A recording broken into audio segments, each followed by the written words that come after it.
BCA, BCom computer కోర్సులో 100% placement లభించే ఏకైక డిగ్రీ కాలేజ్ కూకట్పల్లిలోని ఐక్రియేట్ డిగ్రీ కాలేజ్. నమస్తే, వెల్కమ్ టు సుమన్ టీవీ. మహాభారతంలో గురుభక్తిని చాటే ఓ గొప్ప ఔన్నత్యం ఉన్న పాత్ర ఏకలవ్యుడిది. ఎంతో దీక్షతో విలువిద్యను అభ్యసించిన ఏకలవ్యుడు ద్రోణుడి ప్రియ శిష్యుడు. మేటి విలుకాడైన అర్జునితో సమానంగా నైపుణ్యాన్ని సాధించగలిగాడు. గురువు మాటను శిరసావహించేవాడు.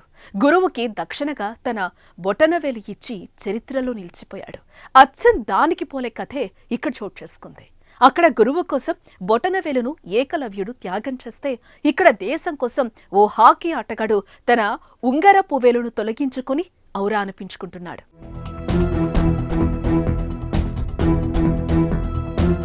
ఆస్ట్రేలియా హాకీ ఆటగాడు మట్ డాసన్ తీసుకున్న కఠిన నిర్ణయం అందరినీ ఆశ్చర్యపరిచింది.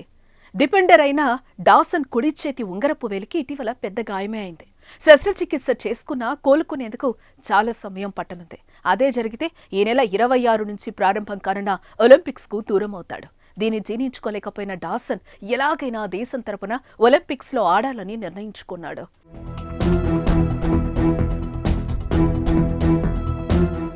అందుకోసం కఠిన నిర్ణయం తీసుకున్నాడు.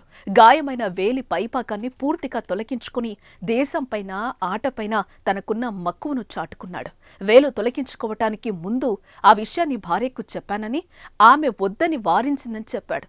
అయినప్పటికీ నిర్ణయం మార్చుకోలేదని వివరించాడు. కాగా 6 ఏళ్ల క్రితం అతనికి హాకీ స్టిక్ తగలడంతో దాదాపు కంటి చూపు కోల్పోయేంత పనైంది. అప్పుడు కూడా ధైర్యంగా ఉండి కంటి చూపును కాపాడుకోగలిగాడు. ఇప్పుడు మళ్లీ వేలిని తొలగించుకుని మరోమారు వార్తల్లోకెక్కాడు డాసన్.